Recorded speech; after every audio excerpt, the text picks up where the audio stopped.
প্রিয় শিক্ষার্থীরা, কেমন আছো সবাই? আশা করি যে যেখানে আছো সবাই ভালো আছো, নিরাপদে আছো। আল্লাহর রহমতে আমিও ভালো আছি। কেপিবি স্কুলের কলেজের অনলাইন ক্লাসে তোমাদের সবাইকে স্বাগত। আজকের ক্লাস নবম শ্রেণী জীববিজ্ঞান বিষয় চতুর্থ অধ্যায় জীবনী শক্তির আজকে আমাদের 3 নম্বর ক্লাস। খেয়াল করো শিক্ষার্থীরা, আমাদের এই যে জীবনী শক্তি অধ্যায়টা, এই অধ্যায়টা কিন্তু মূলত দুটি টপিকে বিভক্ত।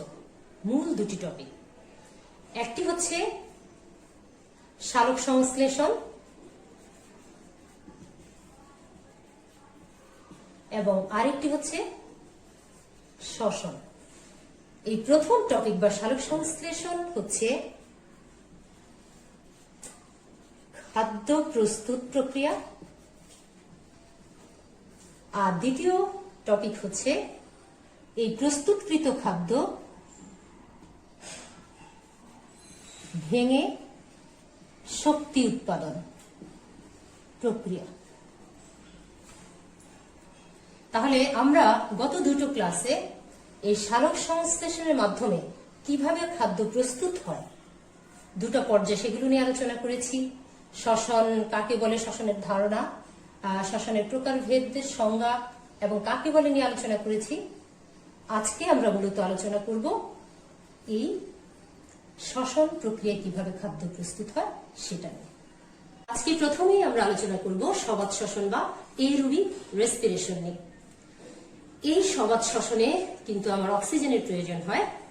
তাহলে এই সবাত শ্বসনে আমার 1 অণু গ্লুকোজ 6 অণু অক্সিজেন দ্বারা জারিত হয়ে এনজাইমের সহায়তায় 6 অণু কার্বন ডাইঅক্সাইড, 6 অণু পানি এবং 38 অণু এটিপি তৈরি করে। কিভাবে তৈরি করে আমরা সেটা নিয়ে আজকে আলোচনা করব। শিক্ষার্থীরা তোমরা খেয়াল করবে, এই যে গ্লুকোজ ধারাবাহিকভাবে জারিত হয়ে কিন্তু আমার শক্তি উৎপন্ন করে। তাহলে আমরা দেখি আমার প্রথম ধাপ হচ্ছে এখানে এই সবাত শ্বসনের 4টা ধাপ। 1 নম্বর হচ্ছে গ্লাইকোলাইসিস, 2 নম্বর হচ্ছে অ্যাসিটাইল কোয়ে বা কোএনজাইম সৃষ্টি, 3 নম্বর হচ্ছে ক্রেবস চক্র এবং 4 নম্বর হচ্ছে ইটিএস বা ইলেকট্রন ট্রান্সপোর্ট সিস্টেম। এটার আরেকটি নাম রয়েছে, সেটা হচ্ছে অক্সিডেটিভ ফসফোরাইলেশন।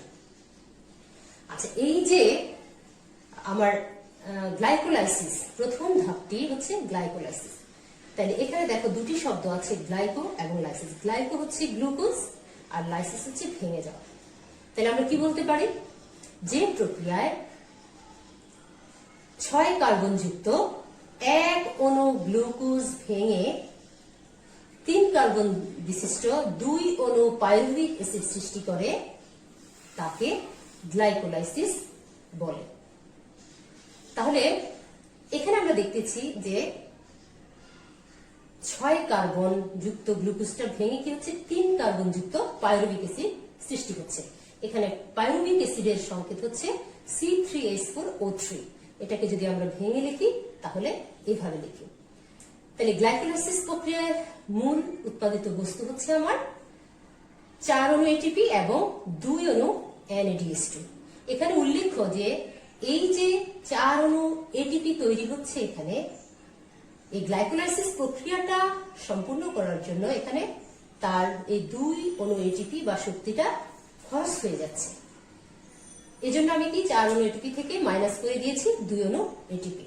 তাহলে এখানে 2 অণু এটিপি এবং 2 অণু NADH2 উৎপন্ন হচ্ছে। এরপর আমরা দেখি যে দ্বিতীয় ধাপ অ্যাসিটাইল কোয়ে। আচ্ছা, এই ধাপটার নাম কেন অ্যাসিটাইল কোয়ে? কারণ এই ধাপে অ্যাসিটাইল কো এনজাইম সৃষ্টি হয় বলে এই ধাপটার নাম রাখা হয়েছে অ্যাসিটাইল কোয়ে। আচ্ছা, এখানে এই যে পাইরুভিক অ্যাসিড হলো 3 কার্বন যুক্ত 1 অণু পাইরুভিক অ্যাসিড ভেঙে এই ধাপে কি হচ্ছে, 1 অণু কার্বন ডাইঅক্সাইড, 1 অণু অ্যাসিটাইল কোয়ে এবং 1 অণু NADH2 উৎপন্ন হচ্ছে। আমি আবার বলছি, 1 অণু পাইরুভিক অ্যাসিড ভেঙে, এই পাইরুভিক অ্যাসিড কিন্তু 3 কার্বন যুক্ত, কিন্তু অ্যাসিটাইল কোয়ে হচ্ছে 2 কার্বন যুক্ত। কেন? এই যে 3 কার্বন যুক্ত পাইরুভিক অ্যাসিড যখন ভাঙে, বিজারিত হয়, তখন কি হচ্ছে, এখান থেকে যে কার্বন ডাই অক্সাইডটা উৎপন্ন হচ্ছে সেই কার্বন ডাই অক্সাইড থেকে এই কার্বনটা কিন্তু বাইরে বের হয়ে যাচ্ছে। এই যে আমার 3 কার্বন যুক্ত পাইরুভিক অ্যাসিড ভেঙে কি হচ্ছে, 1 অণু কার্বন ডাই অক্সাইড, 1 অণু অ্যাসিটাইল কোয়ে এবং 1 অণু NaDH2 উৎপন্ন হচ্ছে। এখানে আমি আবার বলছি যে এই যে কার্বন ডাই অক্সাইড সৃষ্টি হচ্ছে, এই কার্বন ডাই অক্সাইড থেকে কার্বনটা কিন্তু এখানে বাইরে মুক্ত হয়ে যাচ্ছে। এই জন্য এখানে 3 কার্বন যুক্ত পাইরুভিক অ্যাসিড ভেঙে 2 কার্বন যুক্ত অ্যাসিটাইল কোয়ে সৃষ্টি হচ্ছে। এই জন্য এই ধাপটার কিন্তু আরেকটা নাম হচ্ছে ডিকার্বক্সিলেশন বিক্রিয়া। কেন ডিকার্বক্সিলেশন বিক্রিয়া, আশা করি সেটা তোমরা বুঝেছ।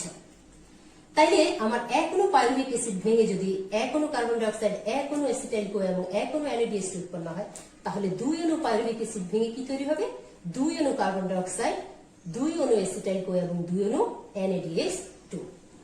তাহলে দ্বিতীয় ধাপ শেষ হলো। এবার আমরা চলে যাচ্ছি 3 নাম্বার ধাপ হচ্ছে ক্রেবস চক্র। এই যে অ্যাসিটাইল কোয়ে যখন আমার ক্রেবস চক্রে প্রবেশ করবে, তখন এই ধাপটাতে প্রচুর চক্র সম্পূর্ণ, অনেকগুলো চক্র এখানে সম্পূর্ণ হয়। এই চক্র সম্পূর্ণ হয়ে 1 অণু অ্যাসিটাইল কোয়ে আমার থেকে কি তৈরি হবে, 3 অণু NaDH2, 1 অণু FeDH2 এবং 1 অণু GTP উৎপন্ন হবে। আরো কি উৎপন্ন হবে, আরো হবে 2 অণু কার্বন ডাই অক্সাইড উৎপন্ন হয়। তাহলে আমরা দেখলাম 1 অণু অ্যাসিটাইল কোয়ে ক্রেবস চক্রে প্রবেশ করে সেটা তৈরি হবে, ভেঙে তৈরি হবে 3 অণু NaDH2, 1 অণু FeDH2, 1 অণু GTP এবং 2 অণু কার্বন ডাই অক্সাইড। তাহলে সেম আমার 2 অণু অ্যাসিটাইল কোয়ে থেকে কি তৈরি হবে, 3 দ্বিগুণে 6 অণু NaDH2, 2 অণু FeDH2, 2 অণু GTP এবং 4 অণু কার্বন ডাই অক্সাইড। আর এই পর্যায়টায় আমার আবার অনেকগুলো চক্র বিদ্যমান, তাই কিন্তু এই চক্রটার নাম হয়েছে ক্রেবস চক্র। আরেকটি যুক্তি আছে, সেটা হচ্ছে যেহেতু এই চক্রটা হেন্স ক্রেবস আবিষ্কার করেছেন, সেই কারণে তার নাম অনুসারেও কিন্তু এই চক্রটার নামকরণ করা হয়েছে ক্রেবস চক্র। তাহলে আমাদের 3 নাম্বার ধাপে আমরা দেখলাম। এবার 4 নাম্বার ধাপ হচ্ছে ETS বা electron transport system or oxidative phosphorylation. এখানে কি হচ্ছে, এখানে শক্তি উৎপন্ন হচ্ছে না, এখানে উপরোক্ত যে 3টি আমার ধাপে যে যৌগগুলো উৎপন্ন হয়েছে সেগুলো কিন্তু আমরা জীবদেহ সরাসরি কিন্তু ব্যবহার করতে পারি না। তো এই চতুর্থ ধাপে কিন্তু সে উৎপন্ন এই NADPH, তারপরে FeDH, GTP, এই যৌগগুলো কি হয়, কনভার্ট হয়। কনভার্ট হয়ে কিসের সৃষ্টি হয়, এই ATP বা শক্তিতে রূপান্তরিত হয়, কার্বন ডাই অক্সাইড তৈরি হয় এবং পানি তৈরি হয়। আর কি তৈরি হয়, এখানে উচ্চ শক্তি সম্পন্ন আমার ইলেকট্রন সৃষ্টি হয়, আর শক্তি সম্পন্ন প্রোটন সৃষ্টি হয়। এই যে সে শক্তি প্রদান করছে, এই ইলেকট্রন যে শক্তিটা প্রদান করছে, সে শক্তিটাই কিন্তু মূলত আমার এই যে ATP আছে, এই ATP তৈরিতে ব্যবহৃত হয়। আর এই কারণে কিন্তু এই ধাপটির নাম রাখা হয়েছে ETS বা ইলেকট্রন ট্রান্সপোর্ট সিস্টেম। আচ্ছা, এখন এই যে প্রথম দুটি ধাপ গ্লাইকোলাইসিস এবং অ্যাসিটাইল কোয়ে, এই দুটি ধাপ কোথায় সংঘটিত হয়, কোষের সাইটোপ্লাজমে, কোষের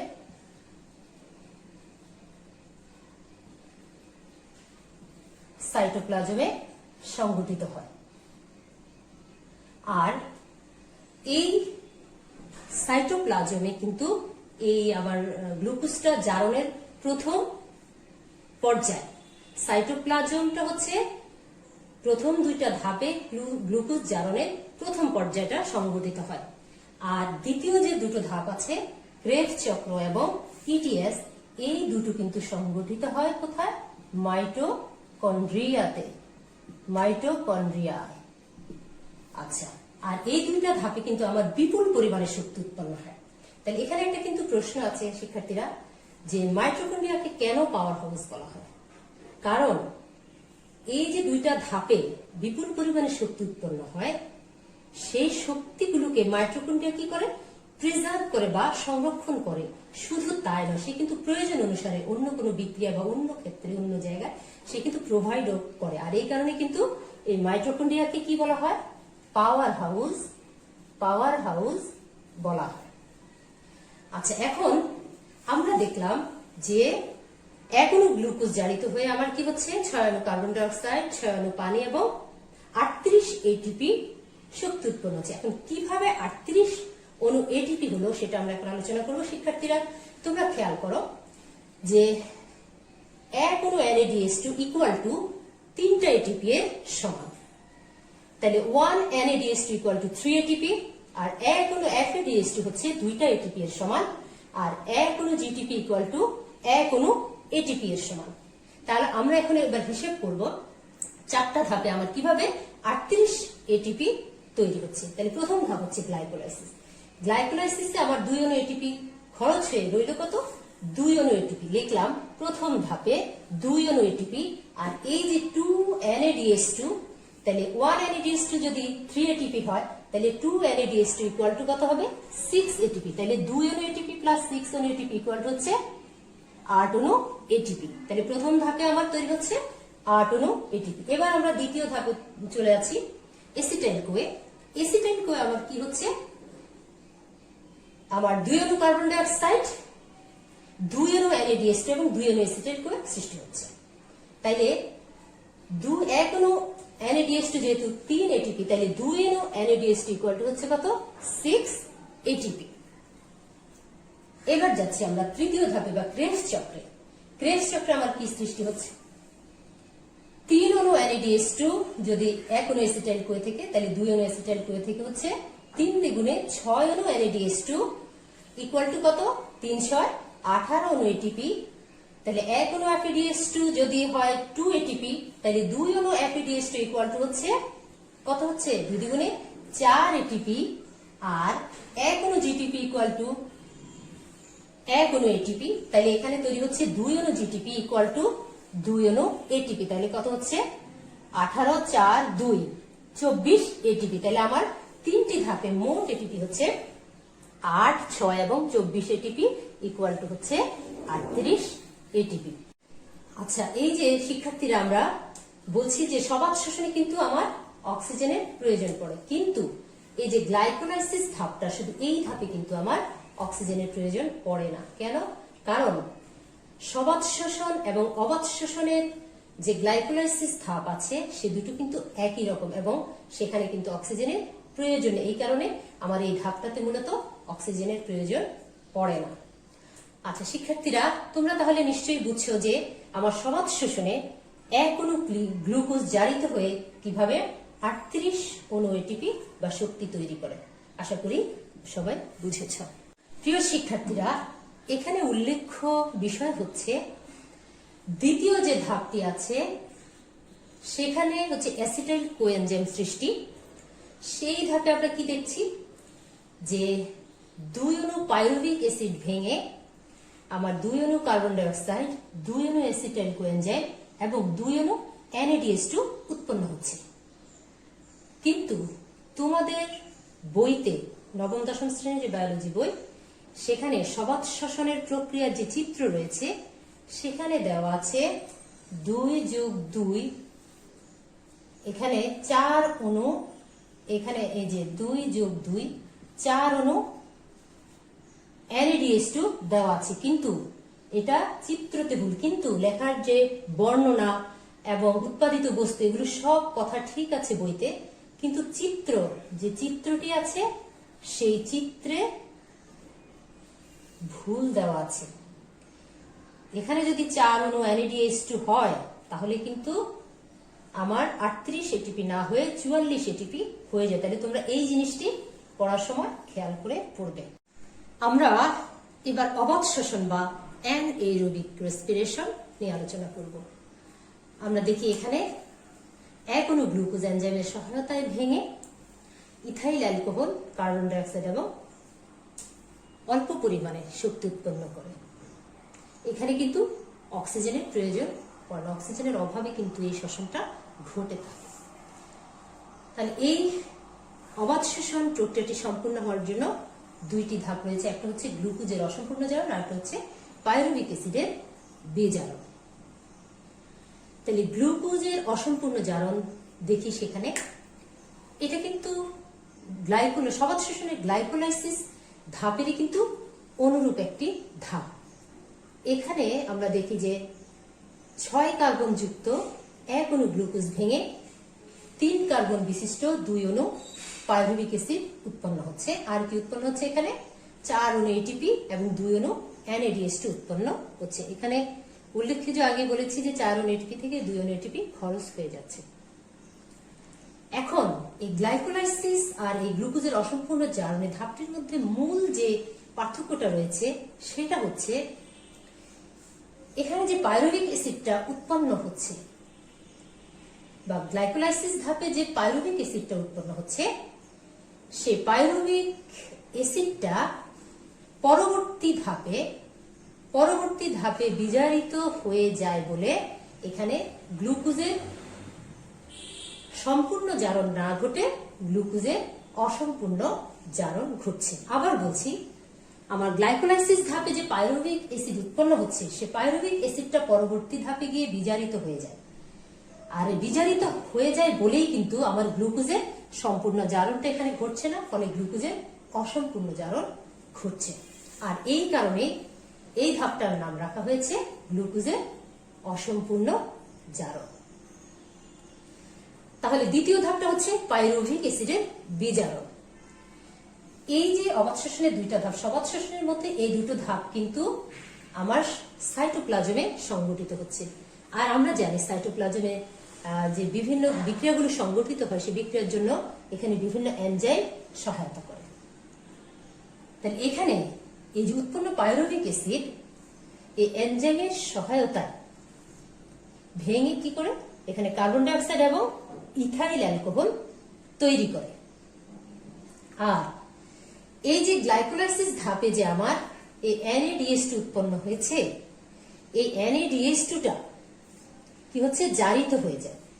জারিত হয়ে NADH2টা জারিত হয়ে কি উৎপন্ন হয়? আমার ইলেকট্রন তৈরি হয়, প্রোটন তৈরি হয় আর শক্তি নির্গত হয়। আবার বলছি, গ্লাইকোলাইসিস প্রক্রিয়ায় উৎপন্ন NADH2 জারিত হয়ে ইলেকট্রন, প্রোটন এবং শক্তি নির্গমন করে। এই যে শক্তিটা, এই নির্গত শক্তিটা সে কোথায় ব্যবহার করে? পাইরুভিক অ্যাসিড থেকে যখন ল্যাকটিক অ্যাসিড বা ইথাইল অ্যালকোহল তৈরি হয় সেই বিক্রিয়ায় কিন্তু সে এই শক্তিটাকে সে ব্যবহার করে। যেহেতু বলেছি এখানে অক্সিজেনের অভাবে এই অবাত শোষণ প্রক্রিয়াটি সম্পূর্ণ হয়, সেজন্য এখানে অক্সিডেটিভ ফসফোরাইলেশনটা কিন্তু ঘটে না। ফলে কিন্তু আমার এই যে উৎপাদনটা কিন্তু উৎপাদন বলতে শক্তির উৎপাদন বা এটিপির উৎপাদনটা কিন্তু কম হয় কিন্তু এই কারণে।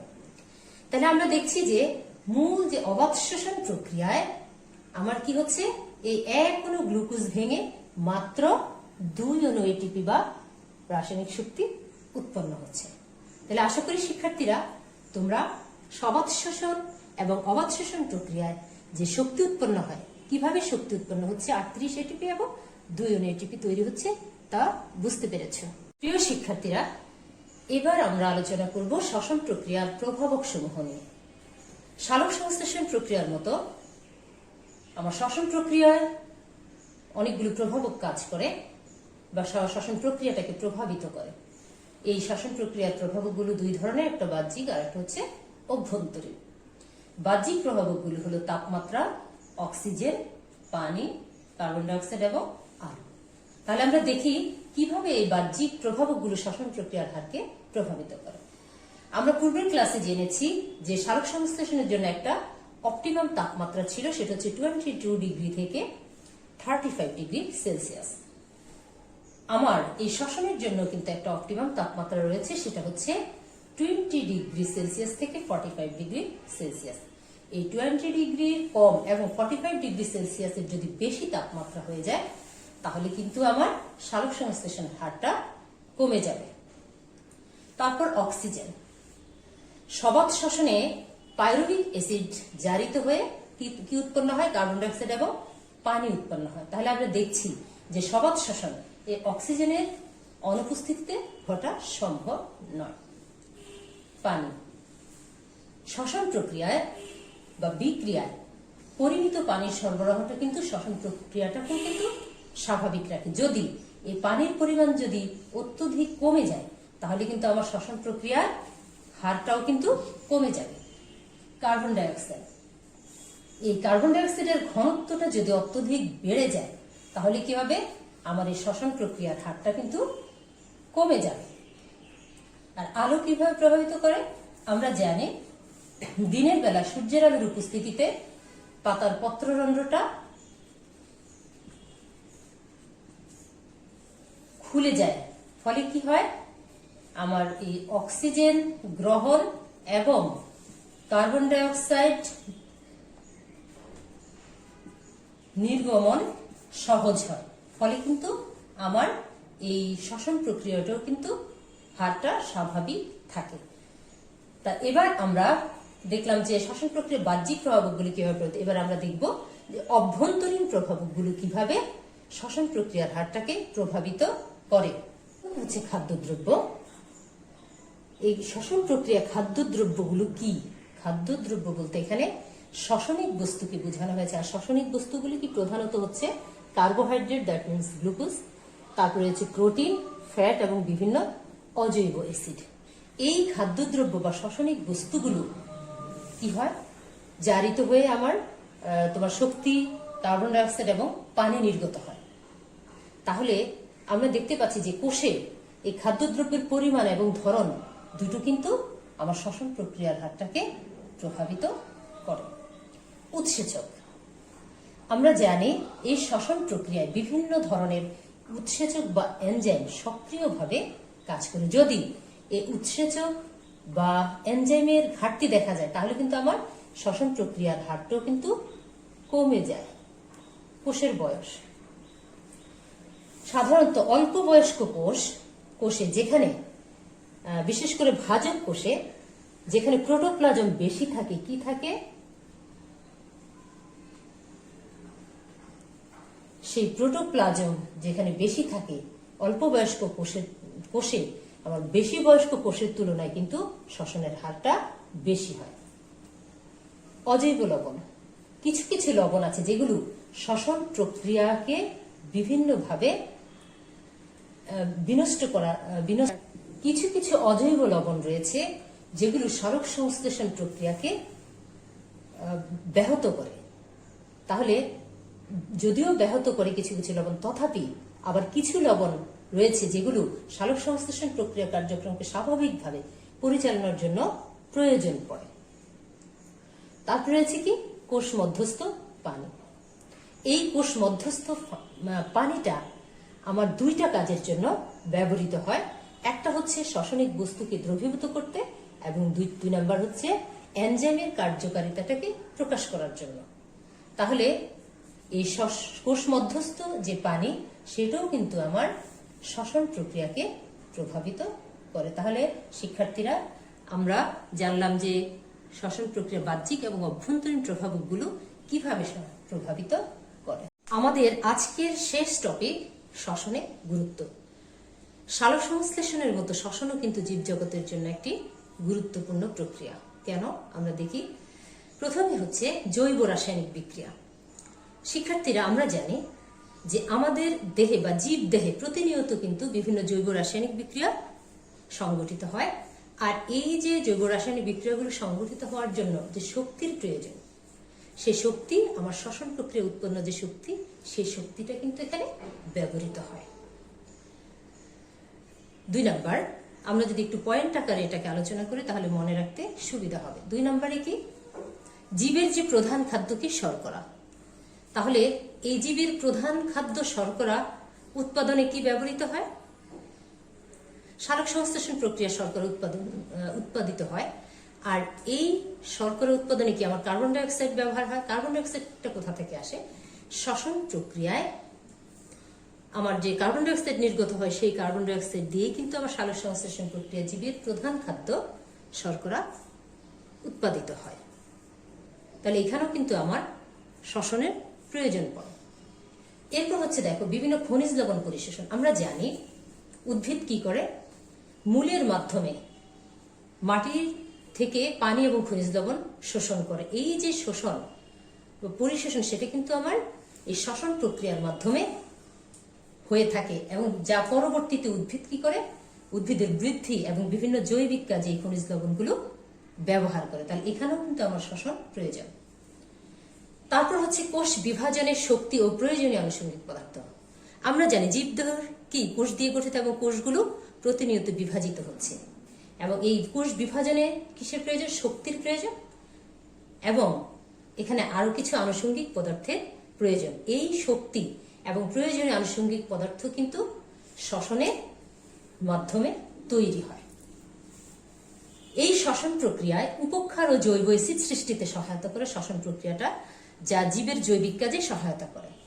তাহলে শ্বসন প্রক্রিয়াটা উপক্ষার ও জৈব অ্যাসিড সৃষ্টিতে সহায়তা করে, যা জীবের জৈবিক কাজে সহায়তা। এখন এই উপক্ষার কি, তোমাদের মনে একটা প্রশ্ন আসতে পারে। উপক্ষার হচ্ছে প্রাকৃতিকভাবে উৎপাদিত এক শ্রেণীর জৈব যৌগ। আচ্ছা, এখানেও কিন্তু আমার সেই শ্বসন প্রয়োজন। শিক্ষার্থীরা খেয়াল করো, কিছু কিছু ব্যাকটেরিয়া আছে যেগুলো অক্সিজেনের উপস্থিতিতে বাঁচতে পারে না, তারাও কিন্তু শক্তি উৎপন্ন করে। কিভাবে? ওই যে অবাত শোষণের মাধ্যমে এনজাইমের সহায়তায় তারা কি করে, ইথাইল অ্যালকোহল বা ল্যাকটিক অ্যাসিড তৈরি করে আর কার্বন ডাই অক্সাইড গ্যাস তৈরি করে। তাহলে এই যে ইথাইল অ্যালকোহলটা, এই ইথাইল অ্যালকোহল বিভিন্ন শিল্পে ব্যবহৃত হয়।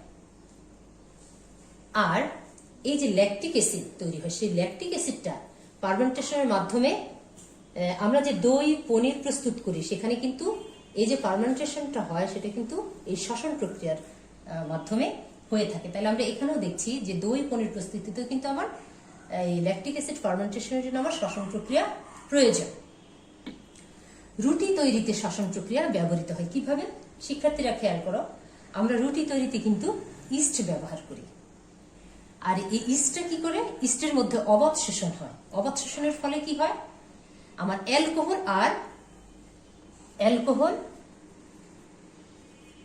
আর কি তৈরি হয়, কার্বন ডাই অক্সাইড গ্যাস তৈরি হয়। এখন এই কার্বন ডাই অক্সাইড গ্যাস চাপের ফলে কার্বন ডাই অক্সাইড, আমরা যে রুটিতে ইস্ট ব্যবহার করি, দেখা যায় রুটিটা কিন্তু ফুলে যায় এবং ফাঁপা হয়। কেন হয়? কারণ এই কার্বন ডাই অক্সাইড গ্যাসের ভেতরে এই গ্যাসের ফলে, গ্যাস যে একটা চাপ দেয়, সে চাপের ফলে কিন্তু আমার রুটিটা ফুলে যায় এবং রুটিটা ফাঁপা হয়। তাহলে এখানেও কিন্তু আমার সেই শ্বসন প্রক্রিয়াটা প্রয়োজন। তাহলে আমরা দেখলাম যে শ্বসন কেন গুরুত্বপূর্ণ।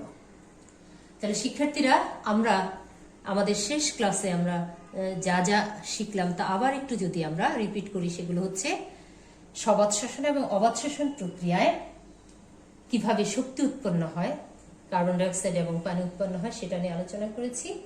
তারপরে আমার সবাত এবং অবাত শোষণ, দ্যাট মিনস শ্বসন প্রক্রিয়ায় প্রভাবকগুলো কিভাবে শ্বসন প্রক্রিয়ার হারকে প্রভাবিত করে, সেটাও আমরা জেনেছি। এবং লাস্টে আমরা জানলাম শ্বসন জীবজগতের জন্য কেন এতটা গুরুত্বপূর্ণ। আশা করি সবাই বুঝতে পেরেছ। আজ এ পর্যন্তই। সবাই ভালো থাকবে, স্বাস্থ্যবিধি মেনে চলবে। আল্লাহ হাফেজ।